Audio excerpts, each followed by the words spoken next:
Hello and welcome back to White Lines Football. Lewis again here today for a very special episode of the White Lines Football podcast. Today we're joined by Benjamin Wills. How you doing? Hi mate, I'm fine, thanks. Excellent. So Ben is a journalist basically, so we're just going to have a little chat about the sort of thing he does in his career. So obviously you're still reasonably young. You sort of have to, at some point in your life, like everyone, have to decide what career is for you. What point did you sort of realise journalism was for you and that was what you wanted to do? I realised really late. Like most people get into it when they're like sort of 10 and they do like FIFA match reports and things like that. But I didn't really clock until I was about 16. Like, I knew I wanted to do something to do with football, and I tried coaching. And I didn't really work, and then my mate suggested going to like a youth Swindon game and report on that, and I did and really enjoyed it. And someone published the report, so that got me the bug essentially. Oh, nice one. So you did journalism at university, am I right in saying? Yeah, sports journalism, yeah. Yeah, where was that and what was that like for you? That was at Brighton University, but the Eastbourne campus, so not the full university, but it was still it was really good, and I'd learned a lot that's been useful my 2 years so far. Yeah, I mean, it clearly worked out for you. So when you say people do match reports and stuff like that, and you did your own, did you have your own blog? Because I think I've seen you tweet before that you just have to pump out articles frequently. Is that sort of the way you went about it as well? I started off, as I said, my mate recommended me, so I went to it was a Swindon fanzine called the Wash Bag, and they said, yeah, we'll publish a report if you do one. So I started doing that, and then I started my own blog, and then just started writing about whatever. But either works. Like, people ask me, should I start a blog or should I go to sort of like Twitter accounts and stuff like that? And either works, to be honest. I'd recommend going for a blog, because then you can get all the rewards yourself, so to speak. But either are a good way to go. So you mentioned sort of working around Swindon, and that's obviously what you do now as well. Are you a Swindon fan, or is that just sort of where you're located?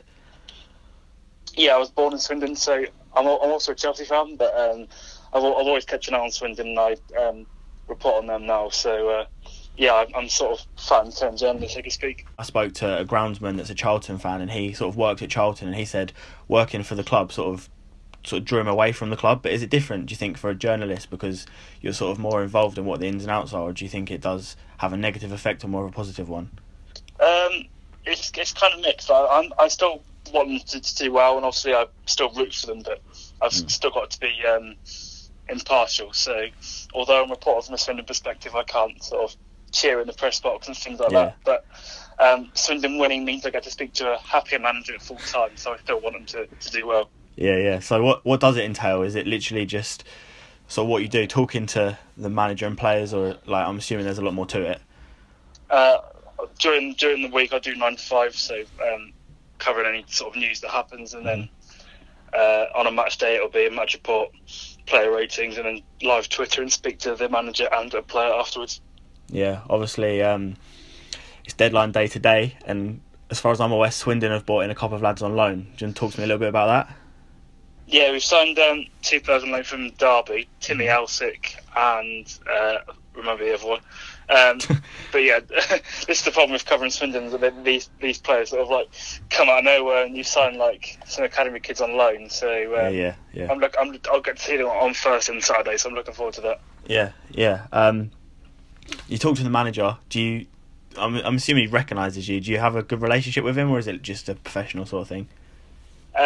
Well, he's obviously new this summer, so I think he'll probably recognise my face now and again when I speak to him. I'm not sure if he knows my name off by heart, but it's not his job to, I suppose. But yeah, he's been good so far, and he's a good talker, so that works fine by me. Yeah. What about previous management? What was your relationship like with them?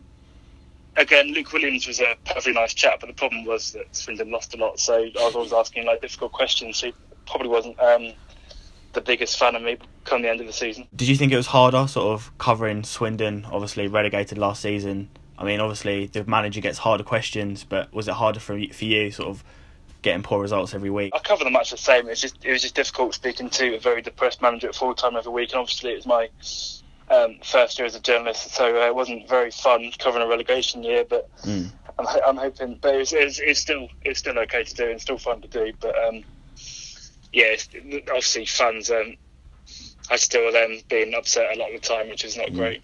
do you sort of have personal views on it? So were you sort of last season, were you sort of like, oh, this guy needs to go now, but you can't express it as much? The problem was Swindon was such a shambles from sort of top to bottom. There was the whole Tim Sherwood debacle. So it was a weird situation where we couldn't really want the manager out because he wasn't making decisions because either Tim Sherwood or the chairman's picking the team. So it was such there's a lack of responsibility last season from all sides, really. What was actually going on with Tim Sherwood? Because I read that he sort of came in a sort of a backroom role, but then I heard that he's picking the team. Was he essentially the manager, or what was actually going on? He came in as director of football by name, but by role he was. And the chairman admitted this during his press conference, that Tim Sherwood was picking the team, doing the tactics, doing the transfers, all this sort of thing.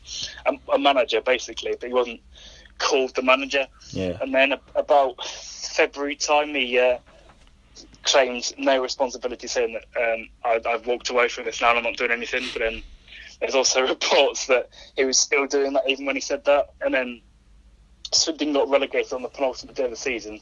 And the following day, Sherwood was on Goals on Sunday saying, oh yeah, this wasn't a job for me. All I was doing was transfers and all this sort of thing. So Sherwood's trying to wash his hands of the whole affair, but he was in charge, so to speak. So if he was doing that, what was the actual manager doing? Luke Williams was taking training, and that was it. Oh, right, okay. So yeah, you couldn't really want Luke Williams to be sacked just for taking training, but But there you go. Yeah, well, Sherwood's gone now. A bit of a restructure this year in League Two. How do you think Swindon will do this year? Do you think they can come back up? The aim, both from the chairman and the manager, is straight back up. A lot of fans are not very confident. They still think mid-table, but they've had a half-decent start so far. But Saturday was a bump back down to earth after losing 3-0 at home to Crawley, which is disappointing. So they need a reaction against Barnet on Saturday. Yeah, my friend also works on the channel, Jack. We do a bet every season where you sort of pick one team from each league to win the league, and he's chosen Swindon. Do you think that was a wise choice or not? I think there will be decent pack. I think Mansfield might win it because their budget is massive, and Luton will be around there as well. But I don't think Swindon is an awful shout. Yeah, well, I went with Mansfield and his dad went with Luton, so I suppose that's three. That works out well. It's like a plan, that or something. Yeah, three good choices. Yeah, so do you go to every single game, including home and away, sort of thing? Yeah, I do. Yeah. Is that a bit tiresome? A lot of travelling. It can be, but I'd rather do this than sort of an office job sort of thing. So it's perfectly fine by me. Yeah. Do you travel? How do you travel? On your own or with the squad, or on your own? Normally on my own. Okay, fair enough. Occasionally get left with someone, but yeah. Yeah. Do you have like other journalists that you sort of work with frequently, or is it just a solo thing? I'm on my own for my company, but there's sort of like all the journalists I do get on well, and they sort of help each other out, so it's a good network down here. Yeah. Okay. Fair enough. So you mentioned earlier that you support Chelsea. How long has that been a thing? Sort of since you were a child as well. Yeah, that's been sort of since 2000 when I was 5. So yeah, luckily I've had like a pretty successful couple of years at Chelsea, so it's all good. Yeah. Will you make a Chelsea at the minute then? Do you think they can retain their title? I don't think we'll retain it. I mean, obviously it's deadline day today, so I'm hoping we'll get a couple of good deals over the line, but I'm not massively infused by many of the links we are. Drinkwater doesn't excite many. Yeah. But I think we'll be sort of second, third sort of area. Yeah. Would you think that'd be considered a success, considering the stuff that's gone on behind the scenes, the stuff that sort of... I think that'd be okay, because you can't win the league year on year. So if you can get every second to the Champions League quarter-final or something, that'd be a half-decent season. Yeah, what do you make of the whole Conte situation? Because obviously he was rumoured to be going, then he signed his deal, then he's rumoured to be going again. Are you a fan of him? I'm assuming you are, because you won your club the league.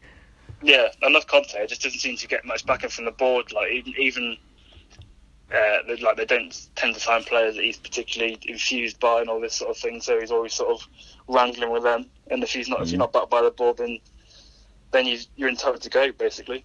Yeah. So do you sort of leads on to two questions? But obviously you're at every single Swindon game, so your opportunities to watch other sort of football, and also you're working as well, is limited, I suppose. Is it harder to follow Chelsea since you've sort of become full time? Not really. I think the main thing is, luckily it's Chelsea, like, because they're on Sky Sports most weekends, and they've obviously got decent match of the day coverage. If I supported, I don't know, Aston Villa or someone, I think it'd be quite difficult. But Chelsea are all right.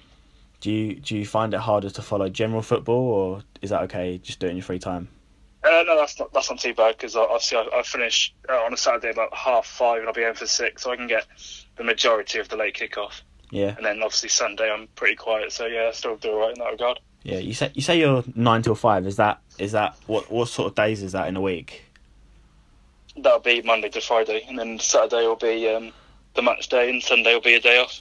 Okay, so I've always wondered, since you're full time in football, do you ever get sick of it? Like, do you ever just, I don't want to do this anymore? Like, temporary, of course. I'm still okay so far, but it's weird that a week in football felt even longer than it did normally. Like, I'd say a week's a long time in football, but it felt so long when I was sort of covering it all day. Like, I'd be doing some news that happened just at the weekend, and it felt like a month ago. I've been writing about it so much, that sort of thing. Yeah. I wanted to ask you a question. Obviously, you work for Swindon. We're following Swindon. So, I'm a Gillingham fan. Gillingham seem to have, I don't know, you're probably aware of it, seem to have a hatred for Swindon.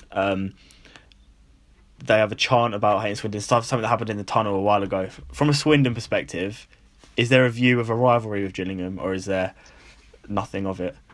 Yeah, I've always been aware of this. I never really got it myself. I think I get most of Swindon aren't really that.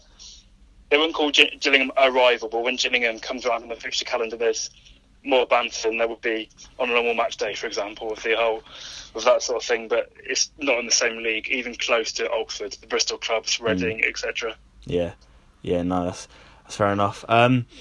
So in terms of your own work, do your personal views ever affect what you write? So if you're writing about the club and you have a certain view of what you think they should do you find it hard not to include bias in your writing, or is that sort of the point of it?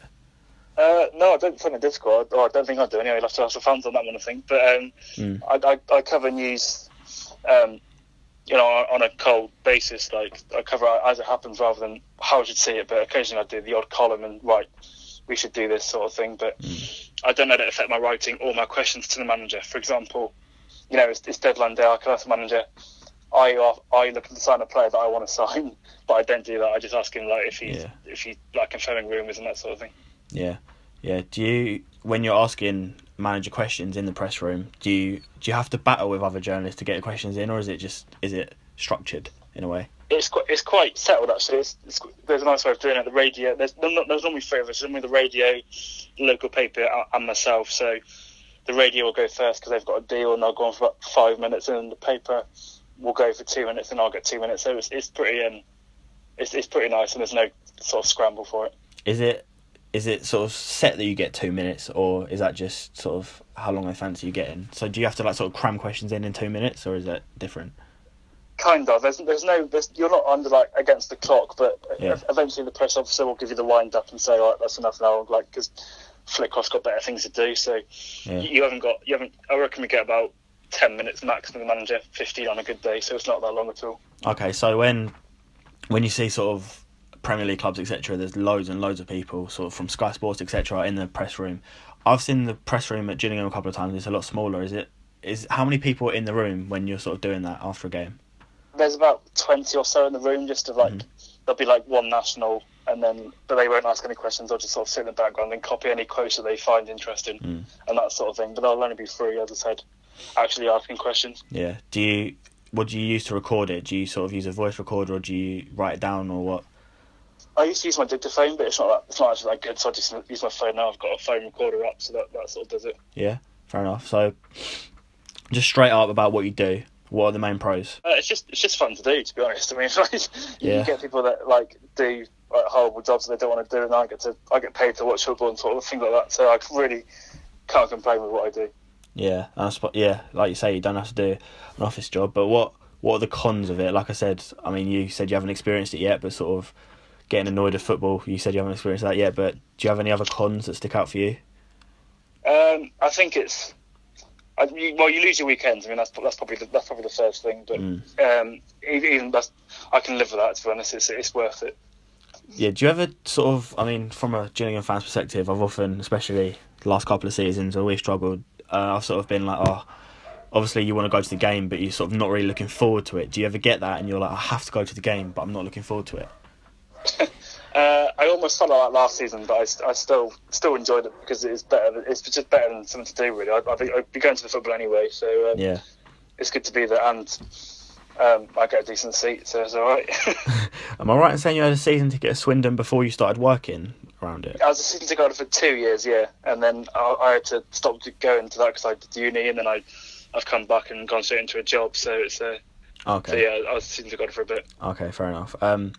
Yeah, so a general question that I sort of seen floating around is, in your opinion, based on journalism, what do you think is the difference between being an amateur, so sort of just writing for fun, trying to get into a job, and then doing it full time like you do? Well, the actual definition is to be paid, so I think that probably does it. I mean, if you're getting paid to write, then that's probably the time that you are actually a journalist. There's nothing wrong with just doing blog work for the time being, and hopefully you can find a route, but it's getting more difficult as the years go on. From your perspective, like you say, you're still young. What do you want to do in the future? What's your aim, your sort of aspirations? I'd like to get to a national paper at some point. That'd be quite good, but I've still got plenty of time to do that. So yeah, in true transfer deadline day special, I'm happy where I am. This is going to come and get me plea to a national. You heard it here first. Yeah. So do you sort of fancy being on the Sky Sports shows, all of the journalism stuff on there? I'm more of a writer rather than a broadcaster. I don't think I'd fare much. I'm no Jim White, put it that way. I do the behind the scenes stuff. Yeah. Do you sort of get frustrated by bigger journalists? Because I know that sometimes they come under a lot of criticism. Do you get frustrated, or do you sort of keep your own thing? I always like reading to see to gain inspiration from them. And most of them are good. I mean, there's a lot of rubbish out there, but the vast majority are there for a reason. So you always look at the better journalists to gain inspiration from rather than be envy of, is the lesson there. Yeah, definitely. So the final question from me before we go on to questions from our listeners. So I've followed your work for a while on Twitter, etc. I mean, like I say, not a Swindon fan, but I just like what you do. Thanks so much. No worries. I was sort of following you when you came out of uni and you were trying to sort of get into working. Did you sort of apply for the job there, or did they notice your work and come to you where you are at the minute? I got kind of lucky. There's the old cliche in journalism, it's not what you know, it's who you know, and it applied to me. It was offered to a mate of mine that I did work experience under, and he didn't want it, so he said he knew someone who would, and then they came to me, so I was very fortunate in that regard. So if there are any young journalists out there, do lots of work experience, and hopefully it'll come back and help you later down the line. Yeah, I'm just going to add one more in quickly because I can. Do you think, I mean, a lot of people are sort of wanting to get into journalism. For me, I feel like young people sort of have an interest in writing and they want to be more people want to be journalists in a way. Do you think that's going to sort of be a negative in the future because there's so many people trying to get into the same industry? Well, there's two ways to look at it. It's good that so many people want to do it because that means more competition. That means you get better and other people get better because you're always trying to be different. You're always trying to be better than the other person. But there is a lot of people, and I include myself in this. There's a lot of people that want to do it and then they might not do well in the future. So they've always got to bear that in mind. So it's kind of like being a footballer. Like, a lot of people want to be a footballer, but not everyone can make it, so to speak. So. There needs to be like sort of plan A, B and C. Yeah, definitely. And finally, before we get on to the questions, when I was tweeted out, someone said, I'm not sure if you'd have seen it, that journalism was dying. Do you agree with that or not? It's in a weird state. I mean, written journalism is in a weird state. You see that papers closed down. The Independent recently went online, and more with online journalism. People are increasing their interest in video, so if you want to be a written journalist, then it's more difficult now. And also there's the issue that not a lot of people pay for their journalism, they'll just get it for free or they won't buy the paper, and that means employers won't pay either, so it's difficult for young journalists to get money. So I don't think it's dying, I just think it's very difficult to get into and profit from. Yeah, definitely. So the final bit before we get into the questions, do you just want to, because I haven't mentioned it yet, just want to talk a little bit about the company you work at now and sort of what you do? Yeah, it's Total Swindon. I did work for them on a freelance basis, but I've been with them for a couple of years now, and they've been very beneficial to me, and it's always been enjoyable covering Swindon. Nice one. So we'll get on to questions from our listeners. I'm sure you've seen a few on Twitter today. First question from Italian Jules fan. I'm interested in pursuing sports journalism as a career. What's the best way of getting into that job after uni?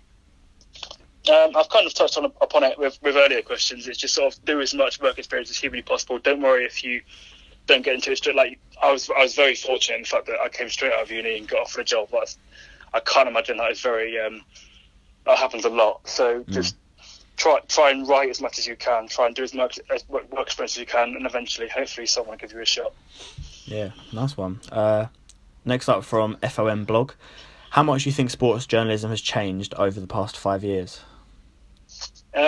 Massively. I think the increased use of social media with Twitter, like more people can get into journalism without qualifications, like because they're very good and they get spotted on Twitter and they get a lot of followers, and therefore employers will want to see them. So I think it's kind of easy to get in on that regard, but you've got a lot of competition there. And then you've also seen with Vine and Snapchat, people can get into journalism through that. So I think social media is probably the biggest change in journalism so far. Do you see it continuing to adapt it through social media, or sort of changing in a different way in the next 5 years, for example?